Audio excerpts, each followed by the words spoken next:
Are you an angel come to take me? I'm a doctor, and I'm here to make sure you're not going anywhere. My angel returns. Have you come to finish the job? I'm Dr. Rossi, and I'm here to check on your stitches, not your soul, Mr. O'Connell. You're going to leave a beautiful scar on me, Dr. Rossi. My goal is to minimize scarring, not to give you an accessory. A pity. I'd like to have something to remember my savior by.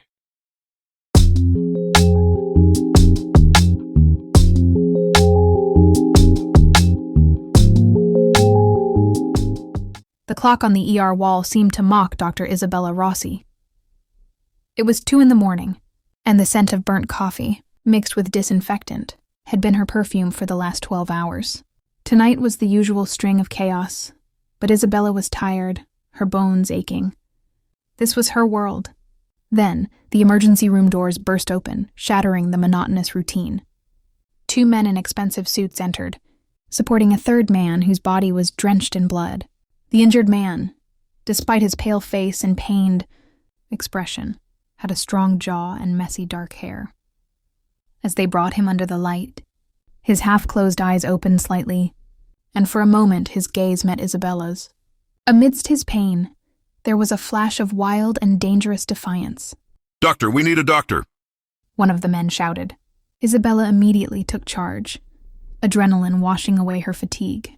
Get him to trauma room 3 now. His pressure is dropping. What happened? "A construction accident." The man carrying him answered with a straight face, a lie so obvious it was insulting. Inside the sterile trauma room 3, Isabella went to work. I need shears, gauze, and start an IV. She commanded the nurse. As she approached the man to examine his wounds, his breathing was heavy. Easy, sir. You're in a hospital now. I'm going to help you. Isabella said in the professional tone she always used to calm panicked patients. Suddenly, a strong hand gripped her arm. Isabella gasped, surprised by the strength behind the grasp, even though the man was barely conscious. She looked down at his face. His eyes were now open, a stormy dark blue, and focused on her with a burning intensity. Are you, he whispered, his voice hoarse and broken with pain. An angel come to take me?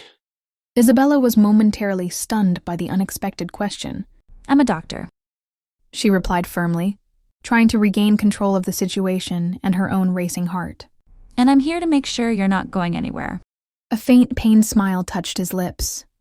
A shame, huh? He murmured, before his eyes closed again and his grip on her arm loosened. With her heart still pounding, Isabella refocused. That brief moment, his touch and his words, felt so personal and unsettling. As she cut away his blood-soaked shirt, her eyes caught something on his arm. A distinctive Irish clatter ring tattoo, with a strange detail. A shamrock at its heart, seemingly bleeding. The reality hit her like a cold wave. The symbol of the O'Connell crew, the man who had just looked at her with such burning intensity and questioned his fate, was no ordinary victim. He was Cillian O'Connell, and Isabella Rossi, with hands now trembling for reasons far more complicated than just adrenaline, was the only one who could save his life. The brief interaction had changed everything. He was no longer just a patient. He was a man, a dangerous man, whose face and voice were now seared into her mind. The next morning, Isabella found herself voluntarily taking over the patient rounds on the VIP floor. She reasoned to herself that as the doctor who performed the emergency surgery, it was her responsibility to ensure the patient with the most severe injuries was recovering well. It was a very professional reason, and a very neat lie. The VIP floor felt like another world. Thick carpets muffled the sound of her footsteps, and the air was calm. In front of room 207, one of the men in suits from the night before stood as still as a statue. He gave Isabella a brief nod, his wary eyes never truly leaving her as she opened the door. Cillian O'Connell was awake. He was propped up against the pillows, an IV in his arm, and his face was still pale. But his sharp blue eyes locked onto Isabella immediately, and there was a glint of amusement in them. Well, he said, his voice stronger than last night, raspy yet full of a teasing tone. My angel returns. Have you come to finish the job? Isabella felt her cheeks warm slightly, and she hated herself for it. I'm Dr. Rossi, she said in a flat tone, picking up the medical chart at the foot of the bed. And I'm here to check on your stitches, not your soul, Mr. O'Connell. Call me Cillian. he said. Considering you've seen my insides, I think we're past formalities, don't you, Doctor? Isabella chose to ignore the flirtation. She put on her gloves with swift, efficient movements. I need to check the dressing. This might be a little uncomfortable. As Isabella gently lifted the bandage on his abdomen, she could feel Killian's gaze burning her skin. The atmosphere in the room was so thick you could cut it with a scalpel. And neat stitches. Killian commented, his tone light. You're going to leave a beautiful scar on me, Isabella. The use of her first name made Isabella's fingers pause for a moment. My goal is to minimize scarring, not to give you an accessory. She retorted sharply. Killian let out a low laugh, a sound that made him wince slightly in pain. A pity. I'd like to have something to remember my savior by. He paused, his gaze becoming deeper, more serious. You risked your reputation last night. I saw you. You knew who I was, but you didn't hesitate. I'm a doctor, Isabella said, finishing her examination and discarding her gloves. My job is to save lives, not to judge them, whoever the patient is. But I'm not just whoever, am I? Killian challenged her, his eyes seeming to read her thoughts. Otherwise, you wouldn't be here now, checking on a patient who is no longer your primary responsibility. Isabella fell silent. He was right. Damn it. He was right. Your condition is stable, she said, changing the subject and walking towards the door. The nurse will give you your pain medication. Get some rest, Mr. O'Connell. As her hand touched the doorknob, Killian's voice stopped her. Isabella. She paused but didn't turn around. Thank you, Killian said. This time there was no teasing or playful tone in his voice. Just plain heavy sincerity. I owe you one. Isabella didn't answer. She stepped out of the room, past the silent guard, and walked briskly down the corridor. Her heart was pounding. She had come to assert her professionalism, to show that he was just another patient. But she left feeling the exact opposite. She had just become entangled in a dangerous game with a charming devil, and she wasn't sure if she was scared or if she wanted more. A few days after that tense conversation in the VIP room, Killian O'Connell disappeared from the hospital. There was no official notice, no discharge papers. One morning, his room was simply empty, as if he had been nothing more than a fever in Isabella's dream. A part of Isabella was relieved. The problem was gone. She could return to her normal, busy world. And yet, another small part of her felt empty. That day, Isabella was busy treating a patient, with a broken wrist when a uniformed courier appeared at the ER entrance, looking awkward amidst the medical chaos. Excuse me, I'm looking for Dr. Isabella Rossi. The courier said, holding an incredibly large and dramatic bouquet of flowers. All activity near the nurses' station seemed to grind to a halt. A dozen pairs of eyes turned toward Isabella. Dr. Anya, who was writing a report, raised an eyebrow with a mischievous grin. Wow, Rossi. Anya teased. Since when do you have a secret admirer with such expensive taste? Isabella felt her face flush as she walked over to accept the bouquet. Her heart was pounding with a familiar sense of foreboding. The bouquet wasn't just flowers. It was a statement. Composed of dozens of velvety red roses so dark they were almost black. They were perfectly arranged and emitted a sweet, heavy fragrance. The flowers were stunningly beautiful, and at the same time, slightly menacing. There must be a mistake, Isabella murmured, more to herself. Her slightly trembling hands found a small card tucked among the rosebuds. The thick, ivory-colored card contained only a single sentence, written in a firm, elegant hand. So you have something to remember me by, until we meet again. There was no name. There was no need. Isabella's breath caught in her throat. It was an echo of their conversation.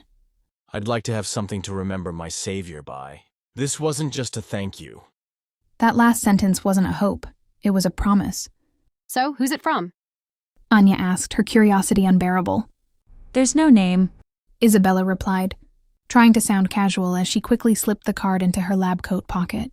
Probably from a patient's family I treated last week. She carried the enormous bouquet to the break room, the amused stares of her colleagues feeling like drills on her back. She placed it on the table, where the dark flowers stood in stark contrast to the pale, sterile walls of the room. Alone in the room, Isabella reached out and hesitantly touched one of the soft petals. Her finger slipped and was accidentally pricked by a sharp thorn on its stem. She pulled her hand back quickly. a single red drop of blood appearing on her fingertip. She stared at the drop of blood, then at the beautiful yet dangerous bouquet. A gift from the devil, and Isabella knew, with a terrifying certainty, that this was only the beginning. A week had passed since the mysterious bouquet of roses arrived. The flowers were now beginning to wilt in the break room, a grim reminder of an unfulfilled promise. Every time the phone rang or someone called her name unexpectedly, Isabella tensed. She was living in a state of high alert, waiting for the next meeting the card had promised. On a Saturday afternoon, after a grueling 12-hour shift, Isabella decided she needed a break. She needed to reclaim at least one piece of her normal life. She went to the Daily Grind, a cozy little coffee shop, a few blocks from the hospital, her temporary sanctuary from the chaotic world of medicine. With a hot latte in her hand, she sat at her favorite table by the window, closing her eyes for a moment and trying to think of nothing but the aroma of coffee and the soft strains of jazz music. A good place to be alone. The familiar, raspy voice shattered her peace like a stone thrown into a still pond. Isabella's eyes flew open. Killian O'Connell was standing beside her table, looking completely different from the patient she had treated. He wore a charcoal-colored cashmere sweater and well-fitting trousers, looking relaxed yet exuding an undeniable aura of power. There was no longer any trace of pallor on his face. He looked healthy, dangerous, and utterly out of place in this humble little cafe. What are you doing here? Isabella asked, her voice sharper than she intended. Same as you. Enjoying a coffee. Killian replied with a slight smile. May I join you? Before Isabella could answer, he had already slid into the seat across from her, as if her refusal was never an option. I hope the flowers weren't too excessive, he said, starting the conversation as if they were old friends. They were unnecessary. Mr. O'Connell. Isabella replied, emphasizing his last name, trying to rebuild the wall of professionalism between them. I disagree. Killian countered, leaning forward slightly. His gaze was intense. And as I said, call me Killian. Did you like them? Isabella took a deep breath, refusing to be intimidated. My colleagues liked them. As for me, I'm not easily impressed by grand gestures. Her response seemed to amuse Killian, not offend him. His smile widened. Good, he said softly. I've never liked things that come easy. There was a brief pause, where the only sound was the clinking of a spoon in the cafe. The gesture was sincere, Isabella. Killian continued, his tone now more serious. You did more than just save my life. You saw who I was, and you didn't run. That sort of thing is rare. Ooh. The honest admission disarmed Isabella more than all his teasing had. For the first time, she caught a glimpse of the man behind the monster, a man who might just be lonely. I was doing my job, she whispered, almost out of arguments. Killian nodded slowly. I know. He stood up as easily as he had arrived. Enjoy your coffee, Doctor. He placed a few bills on the table, more than enough to pay for Isabella's coffee, a small gesture that once again asserted his control. And then he was gone. Isabella sat frozen in her chair, her latte now cold. Her heart was racing. This meeting was no coincidence. It was a calculated move. Her sanctuary had been infiltrated. The promise of until we meet again had been kept. And now it left an even more frightening question in her mind. When would the next meeting be? Nearly 2 weeks passed in a deceptive silence. There were no more flowers, no more unexpected encounters. Isabella began to convince herself that the meeting at the cafe was the closure, a final thank you before Killian. O'Connell returned to his dark world and forgot about her. Life in the ER returned to its brutal, normal rhythm, and Isabella welcomed it with open arms, trying to erase the memory of sharp blue eyes and an unspoken promise. That night, she left the hospital later than usual. The night air was cool against her cheeks as she walked down the dimly lit street toward her car. As she reached into her pocket for her keys, her movement froze. Across the street, under the flickering glow of a streetlight, stood a group of men. They were gathered at the mouth of a narrow alley, their shadows long and menacing. Initially, Isabella was about to quicken her pace. Sights like this were common in the city, and it was better not to be curious. But then, she recognized one figure among them. It was Killian. He was no longer in a casual sweater. Tonight, he wore a dark, custom-tailored suit, standing with a calm, authoritative posture that starkly contrasted with the tension around him. He was facing another group of men with a more garish appearance, one of whom wore a large gold ring that glinted under the light. No one was shouting. No one was fighting. It was the silence that made the scene so terrifying. This was a standoff, a negotiation on a knife's edge. Isabella could see it in their body language, the hardened jaws, the tense shoulders, the hands ready to move inside suit jackets. She could feel the restrained violence in the air, so thick it was suffocating. Isabella's breath hitched. She quickly stepped back into the shadow of a closed storefront, her heart pounding so hard it ached in her chest. This wasn't the flirtatious Killian from the hospital, or the charming man who waited for her at the cafe. This was the real Killian O'Connell, a general leading his troops on a silent battlefield. The confrontation ended as quickly as it began. The man with the gold ring said something brief. Then he and his men backed away slowly, a clear gesture of defeat or postponement. They got into a black sedan and left quickly. Killian and his men remained for a few moments. Then, as if sensing something, Killian turned his head. His gaze swept across the deserted street, and for a blood-curdling split second their eyes met. Or maybe they didn't. The distance was too great, the shadows too deep, but Isabella swore she felt that gaze pierce the darkness and land right on her. A silent acknowledgement. She stood frozen in her hiding spot, even after Killian got into his own car and disappeared into the night. The street was quiet again, leaving only Isabella, trembling in the darkness. All pretense was gone. She could no longer deceive herself. The man she had saved, the man who sent her roses, was not just a complicated man with a dark past. He was the darkness itself, and Isabella had just witnessed how vast and dangerous the world he commanded truly was. Fear was Isabella's new companion. After the night she became a silent witness, the city she knew felt different. Every black sedan that passed made her tense up. Every man in a suit she saw in the hospital lobby made her hold her breath. She changed her route home twice and stopped visiting her favorite coffee shop. She built an invisible fortress around herself, hoping that if she was unseen, she would be forgotten.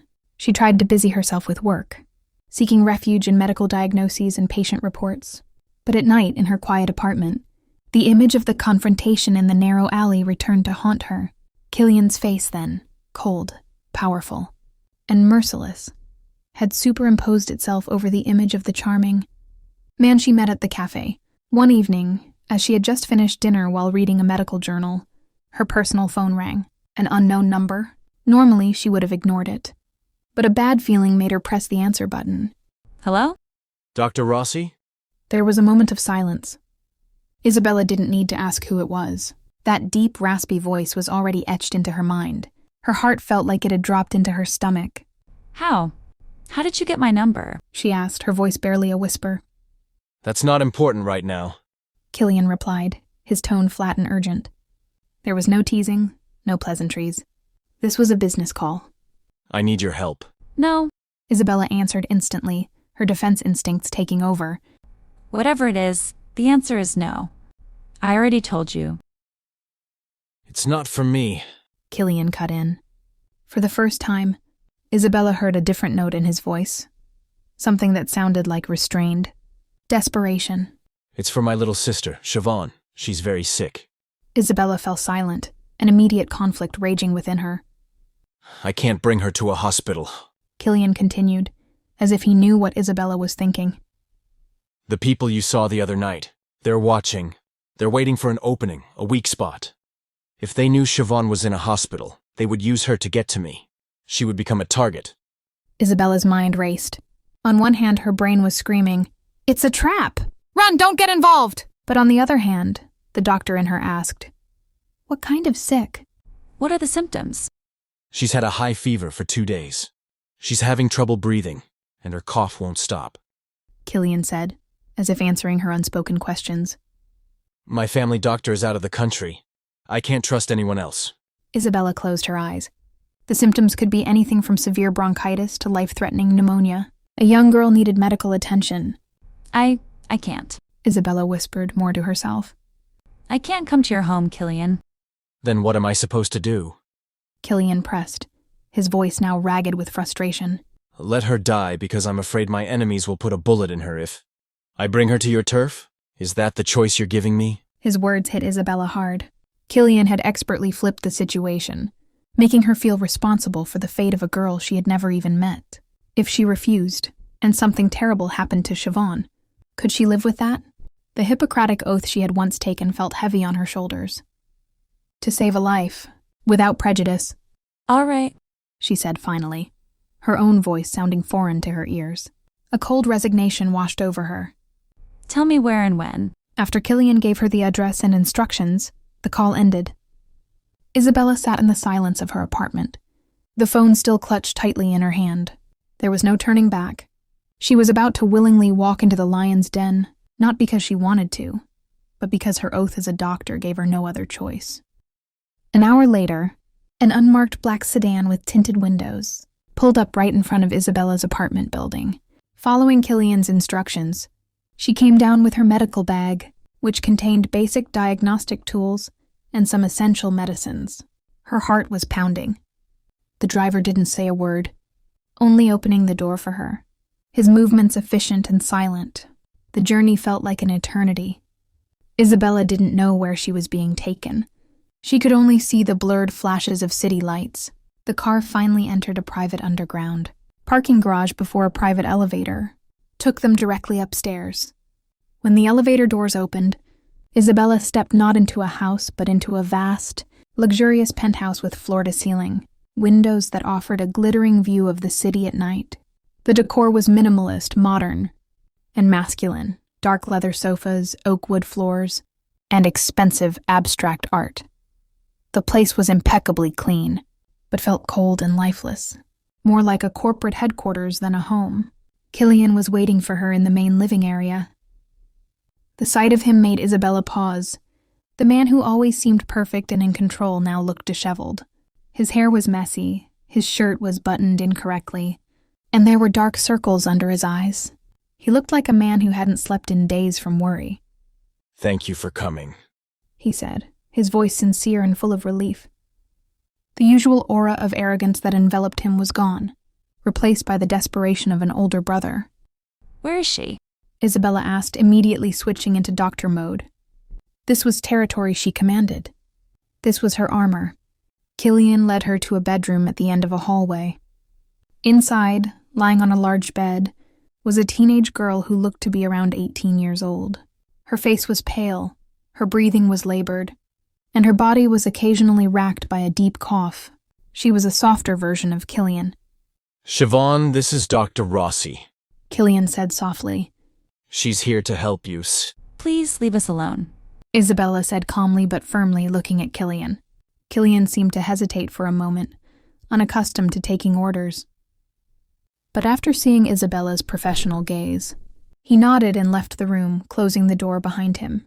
Alone with her patient, Isabella worked efficiently.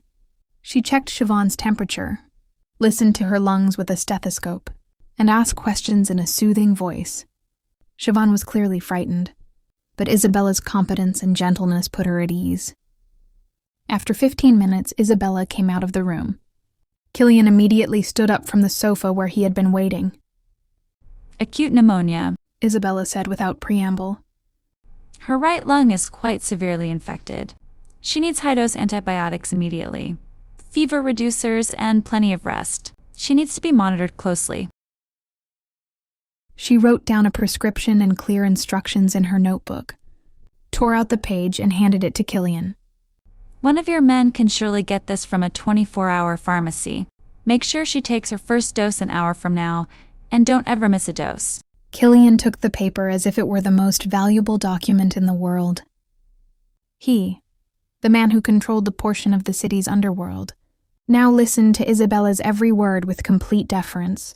I don't know how to pay you for this, he said, looking at Isabella with a complex expression, full of raw gratitude. Isabella picked up her medical bag, ready to leave. Don't. Just make sure your sister takes her medicine.